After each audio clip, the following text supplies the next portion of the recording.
할렐루야. 하나님의 은혜와 평강이 우리 모두에게 임하기를 예수님의 이름으로 축원해 드립니다. 오늘 말씀은 로마서 12장 1절에서 2절 말씀을 근거로 마음을 새롭게 함으로 변화를 받으라 라는 제목으로 하나님 말씀 증거하겠습니다. 완전한 복음 로마서 강의 37번째 시간입니다. 로마서의 주제는 한마디로 말하면 구원이라고 말씀을 드렸습니다. 어떻게 우리가 구원을 받는가 라는 것이죠. 우리가 어떻게 구원을 받죠? 로마서는 오직 믿음으로 구원을 받는다라고 우리 가운데 강조를 하고 있습니다. 근데 믿음하고 비슷하지만 전혀 믿음이 아닌 것이 있죠. 이 당시 때 유대인들이 주장했던 것, 그것이 바로 율법이었습니다. 유대인들은 율법으로 구원을 받을 수 있다라고 했습니다. 근데 사도 바울은 절대로 율법으로는 구원이 없다, 믿음으로만 구원이 있다라고 했습니다. 그렇다면 지금 이 율법이 뭐고 또 이 믿음이 무엇인가 우리가 정확히 분별할 수 있어야겠죠. 지금도 예수를 믿는다라고 하면서 율법주의로 믿는 사람들이 있다는 것입니다. 구원이 없는 것입니다. 그렇다면 율법이 무엇입니까? 율법은 한마디로 말하면 마음이 없는 것입니다.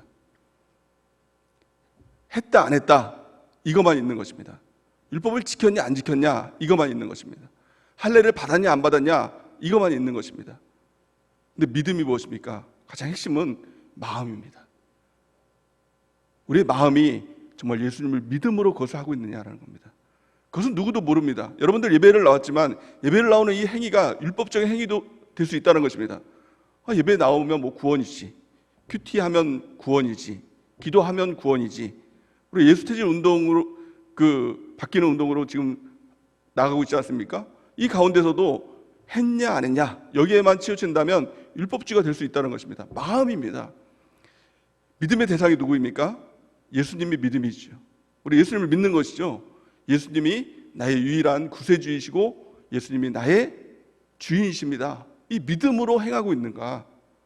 그 예수님을 사랑함으로 행하고 있는가?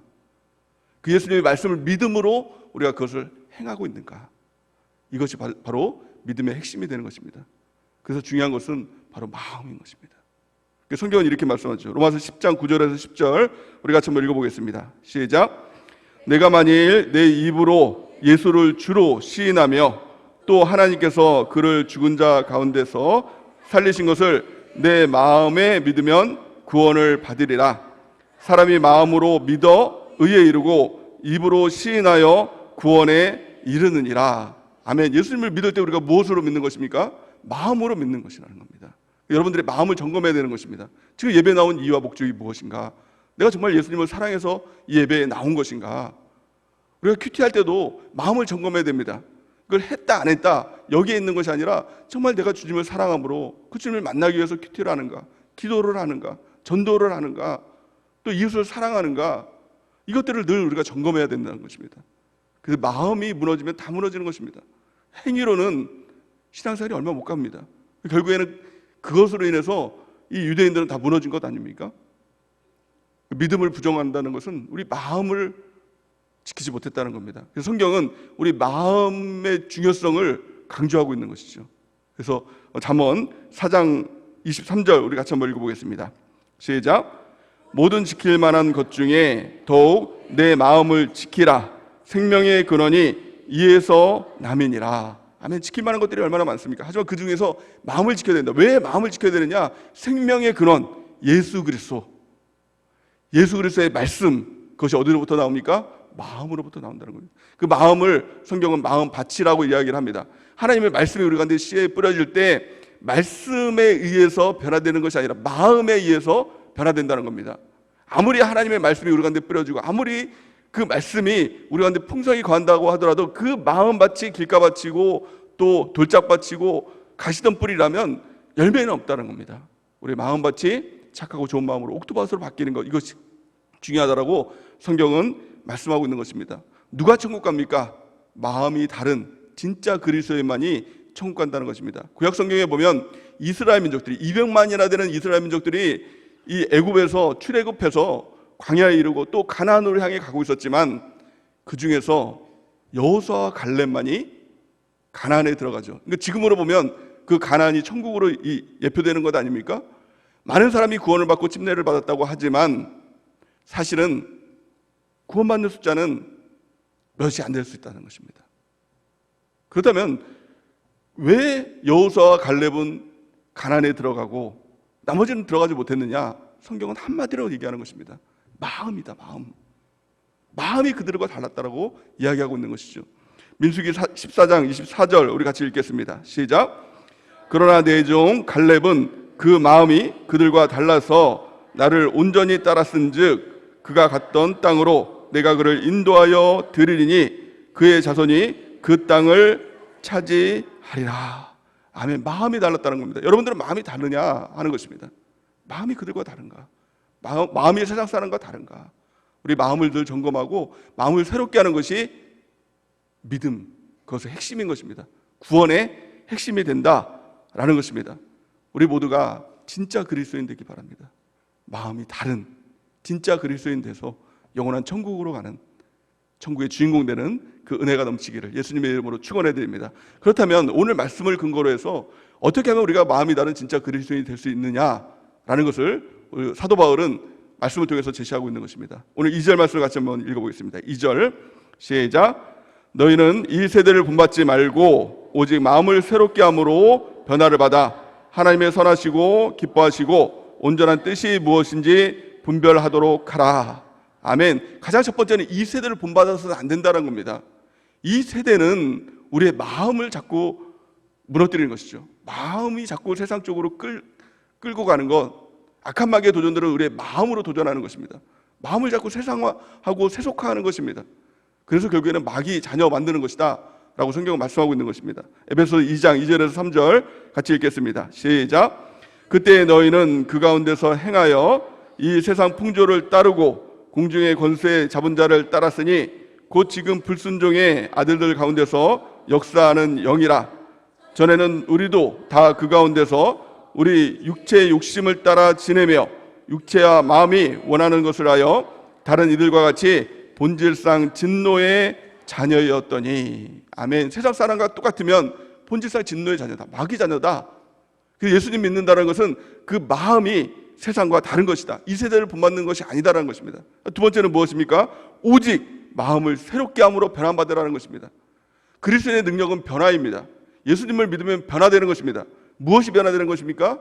마음을 새롭게 함으로 변화받는 것이다, 마음이 새로워지는 것이다 라는 것입니다. 그런데 우리의 마음이 원래는 어떤 마음이었습니까?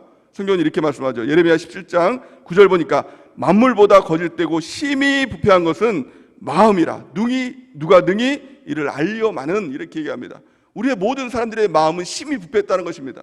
다 썩었다는 것입니다. 뭐 하나 건질 만한 것이 없다는 것입니다. 근데 그 마음은 변화되는 것이 아닙니다. 성경에 보니까 구스인, 그러니까 지금 모르면 흑인이죠. 흑인이 그 피부를 검게 할 수 있겠느냐? 표범이 그 가죽을 검게 할 수, 변화받게 할 수 있겠느냐? 사람은 변화되는 존재가 아니다라는 겁니다. 근데 오늘 말씀을 보니까 마음을 새롭게 함으로 변화함 받으라 이렇게 얘기합니다. 명령형이죠. 우리의 마음을 새롭게 하면 변화할 수 있다는 겁니다. 사람은 변할 수 있다는 겁니다. 이게 복음인 것입니다. 이게 놀라운 은혜인 것입니다. 예수님의 십자가의 그 은혜를 통해서, 이 부활의 은혜를 통해서 예수님께서 주신 그 크신 복음이 무엇이냐? 우리가 변화될 수 있다는 겁니다. 마음을 새롭게 함으로 변화받을 수 있다라는 것이 오늘 말씀의 가장 큰 축복이고 은혜이고 복음인 것입니다. 그러므로 우리가 어떻게 해야 됩니까? 마음을 새롭게 해야 되겠죠. 그리고 변화함을 받아야 되겠죠. 그 은혜가 우리 가운데 있기를 예수님의 이름으로 간절히 축원해야 됩니다. 그럴 때 어떤 역사가 일어납니까? 우리가 마음이 변화되고 또 변화받았다는 것은 어떤 역사가 일어나는 것입니까? 오늘 본문 말씀 보니까 정확히 말씀하고 있죠. 2절 말씀 같이 다시 한번 읽어보겠습니다. 시작. 너희는 이 세대를 본받지 말고 오직 마음을 새롭게 함으로 변화를 받아 하나님의 선하시고 기뻐하시고 온전한 뜻이 무엇인지 분별하도록 하라. 아멘. 그 결론이 무엇입니까? 완전한 변화받은 사람의 결론이 무엇입니까? 하나님의 선하시고 기뻐하시고 온전한 뜻이 무엇인지 분별이 된다는 겁니다. 이 분별이 안 되기 때문에 사람들이 다 무너지게 된다는 것이죠. 어떤 일이 다가왔을 때 하나님의 뜻을 모르기 때문에 자기 뜻만을 구합니다. 또 하나님의 뜻을 모르기 때문에 자꾸 낙심합니다. 마음이 자꾸 상합니다. 마음이 자꾸 불쾌합니다. 마음이 자꾸 짜증납니다. 왜요? 하나님의 선하시고 기뻐하시고 온전한 뜻이 무엇인지 모르기 때문에. 하지만 이 세대를 본받는 것이 아니라 오직 마음을 새롭게 함으로 변화함 받으면 하나님의 뜻이 보이는 것입니다. 다른 사람들은 바라볼 때 정말 너 큰일 났다라고 하는데 아니야. 하나님의 뜻이 그 가운데 있어. 온전한 뜻, 선하신 뜻, 기뻐하시는 뜻이 그 가운데 있어 라는 마음이 있기 때문에 믿음이 흔들리지가 않는 것입니다. 그 하나님을 바라볼 수가 있는 것입니다. 이것이 그리스도인의 놀라운 변화인 것입니다. 어떻게 그것이 이루어집니까? 이 세대를 본받아서는 안 된다는 것입니다. 세상 사람들이 눈으로 바라봐서 안 된다는 겁니다. 그리고 오직 마음을 새롭게 함으로 변화받아야 된다는 겁니다. 그럼 어떻게 하면은 이 세대를 본받는 것이 아니라 오직 마음을 새롭게 함으로 변화받을 수 있냐? 이것이 너무 중요한 것이죠. 어떻게 이것이 이루어질 수 있겠느냐? 오늘 본 말씀은 그것에 대한 답을 한마디로 이야기하고 있습니다. 그 답이 바로 영적 예배. 영적 예배를 드리면 이 세대를 본받지 않게 된다. 오직 마음이 새로워지고 변화받아서 하나님의 기뻐하시고 온전하시고 선하신 뜻이 무엇인지 분별이 된다라는 겁니다. 영적 예배의 중요성이에요. 오늘 말씀을 통해서 우리가 깨달아야 될 것은 그렇다면 영적 예배가 무엇인가? 오늘 말씀을 통해서 깨닫고 영적 예배자, 참된 예배자가 되는 은혜가 넘치기를 바랍니다. 예수님의 이름으로 축원해 드립니다. 자, 그렇다면 1절 말씀을 통해서 영적 예배가 무엇인지 우리 같이 한번 살펴보겠습니다. 1절 말씀 같이 읽겠습니다. 시작. 그러므로 형제들아, 내가 하나님의 모든 자비하심으로 너희를 권하노니 너의 몸을 하나님이 기뻐하시는 거룩한 산 제물로 드리라. 이는 너희가 드릴 영적 예배니라. 아멘. 이 바울은 간절한 심령으로 형제들에게 이야기하는 것을 볼 수가 있는 것이죠. 그러므로 형제들아, 내가 하나님의 모든 자비하심으로 너희를 권한다. 그 간절함이 느껴지지 않습니까? 영적 예배 드려야 된다. 그래야 마음이 새로워지고 하나님의 뜻을 알고 하나님의 뜻대로 마음이 다른 진짜 그리스도인이 될 수 있다. 천국으로 향할 수 있다 라는 것을 말씀하고 있는 것입니다. 그렇다면 그 영적 예배가 무엇입니까? 우리 5가지로 이 말씀을 살펴보면 가장 첫 번째 무엇입니까? 너의 몸을 하나님께 드려야 된다. 몸이에요. 우리가 하나님께 예배 드릴 때도 몸이 와야 됩니다. 이 세상 풍조가 무엇입니까? 집에서 인터넷으로 막 이 코로나 이런 시대를 통해서 마귀의 가장 큰 도전은 몸이 움직이지 못하게 만드는 것입니다. 그냥 생각으로 마음만 가면 되지 뭐 어디나 다 하나님 계시지, 이게 아닙니다. 몸이 성전으로 나와야 그것이 하나님께서 받으신 영적 예배가 된다라는 것을 말씀하고 있는 것이죠. 두 번째 이야기하고 있는 것이 무엇입니까? 하나님이 기뻐하시는 예배를 드려야 된다는 것입니다. 이것이 너무나 큰 도전이죠. 여러분들은 예배 드리는 이유가 무엇입니까? 사람들은 예배 드리는 이유가 나의 기쁨을 위해서 옵니다. 내가 은혜 받기 위해서, 내 문제 해결받기 위해서, 내가 좀 예배를 통해서 좀 안정을 찾기 위해서, 평안을 찾기 위해서, 그 중심이 다 내 자신인 것입니다. 그러나 영적 예배는 내가 기뻐하는 예배가 아니라 하나님이 기뻐하시는 예배입니다. 그래서 사람들은 예배를 통해서 내가 은혜 받았네 안 받았네 다 내 중심인 것입니다. 그 중심이 바뀌어야 영적 예배가 되는 것입니다. 예배를 드리면서 왜 우리 목사님도 예배 시간 늦으면 안 된다라는 것을 이렇게 강조를 하느냐? 사실은 그 늦었냐 안 늦었냐 이것보다도 마음에 있는 것입니다. 그 중심이 어디 있느냐? 사람들이 이렇게 종종 교제를 하거나 또 이렇게 만남을 갖거나 하다 보면 늦는 사람이 있죠. 습관적으로 늦는 사람이 있습니다. 가만히 보면 굉장히 못된 사람이라고 이렇게 저는 이야기를 합니다. 못됐다고 표현을 해야 되나요? 어떻게 보면 자기 중심적이기 때문에 그렇다는 것입니다. 그 사람 중심이라면 일찍 오죠. 그 사람한테 폐가 되니까. 근데 내 중심이 되기 때문에 항상 내 스케줄이 먼저인 것입니다. 그래서 왜 늦냐라고 이야기를 하면 항상 이유가 있어요. 항상 그 이유가 내 자신의 이유인 것입니다. 그런데요, 이런 사람이라 할지라도 중요한 사람을 만난다. 예를 들어서 뭐 회사의 사장님을 만난다. 뭐 학생이라면 교수님을 만난다. 뭐 대통령을 만난다라고 한다면 절대 안 늦습니다. 왜냐하면 그 사람이 중요하기 때문에, 내 중심이 아니라 그 사람 중심이 되기 때문에 그렇다는 겁니다. 예배도 마찬가지입니다. 왜 늦습니까? 그 이유는 다른 가지입니다. 내 중심이 되기 때문에. 내가 기뻐하기 위해서 예배 나오면 늦을 수밖에 없는 것입니다. 하지만 하나님이 중심이 되면, 하나님이 기뻐하시는 예배가 되면 늦을 수가 없는 것이죠. 우리 태도가 달라지는 것이죠. 우리 마음이 달라지는 것이죠.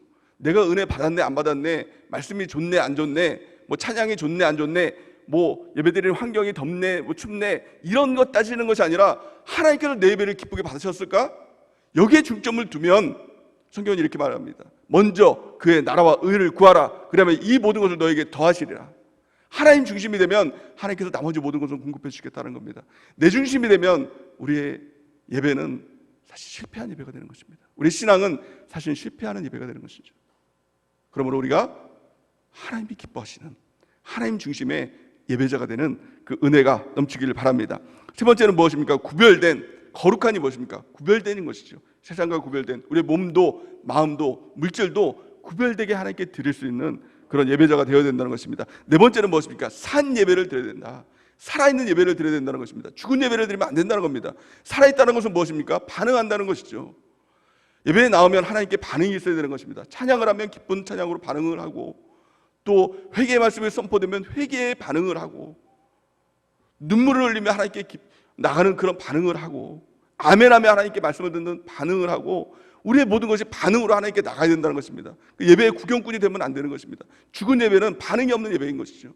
살아있는 반응으로 우리 앞에 나가야 된다는 것을 이야기하고 있는 것입니다. 다섯 번째는 무엇을 이야기하고 있습니까?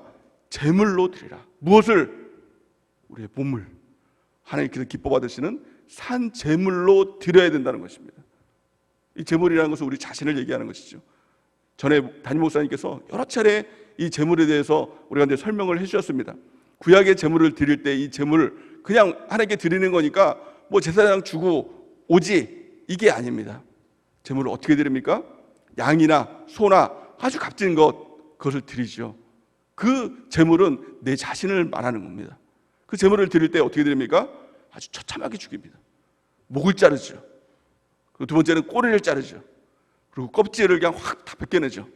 그래서 배를 갈라가지고 이 안에 있는 내장들, 오장육부를, 이 더러운 것들을 다 끄집어내죠. 그릇 끝나는 것이 아닙니다. 토막을 막 다 내버립니다. 그러나서 그릇 끝나는 것이 아니라 불로 그냥 확 태워가지고 확 들여버리는 겁니다. 그 제물을 드렸는데, 이 값진 제물인데, 소나 양이나 얼마나 값집니까? 근데 다 태워 없애버리는 것입니다. 무엇을 의미합니까? 낭비죠. 다른 사람들이 볼 땐 낭비입니다. 우리의 예배는 거룩한 낭비입니다. 우리의 시간도 몸도 물질도 하나님께 드리는 거룩한 이 낭비로 하나님께 드리는 겁니다. 예배를 드리면 뭔가 얻는 것, 이게 아니라 그 드리는 것으로 만족하는 것입니다. 또한요, 이것은 영적인 의미가 있는 것이죠. 제물을 드릴 때 목을 자른다는 것은 나의 생각들, 나의 지식들, 나의 관념들, 나의 경험들, 이것들을 다 좀 잘라내라는 것입니다. 꼬리를 자른다는 것은 무엇입니까? 나의 세상 미련들, 그것 좀 잘라내라. 이 영적 예배를 통해서.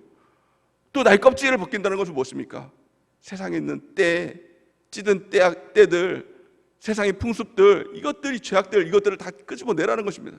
또 배를 가르고 이 안에 있는 내장들, 오장육부들을 끄집어낸다는 것은 무엇입니까? 내 안에 있는 욕심들, 정욕들, 이것들 다 끄집어내야 된다는 것입니다. 이것이 영적 예배가 된다는 것입니다. 여기에 만족하는 것이 아니라 내 전전제를 다 토막을 내가지고 성령의 불로 태워서 하나님께 드리는 것입니다. 이게 영적 예배인 것입니다. 우리가 영적 예배자가 되는 은혜가 있길 바랍니다. 예배는 내가 살려고 드리는 것이 아니라, 더 정확히 얘기하면 내가 죽으려고 드리는 것입니다. 예배가 내가 죽는 순간입니다. 예수님께서 누구든지 나를 따라오려거든 자기를 부인하고 자기 십자가를 지고 나를 따를 것이니라. 네가 죽어야 된다는 겁니다. 자아도 죽고 십자가에서 너가 죽어져야 주님을 따를 수 있다라고 이야기하고 있는 것입니다. 죽는 순간이 바로 이 영적 예배, 이것을 통해서 우리가 죽어지는 것입니다.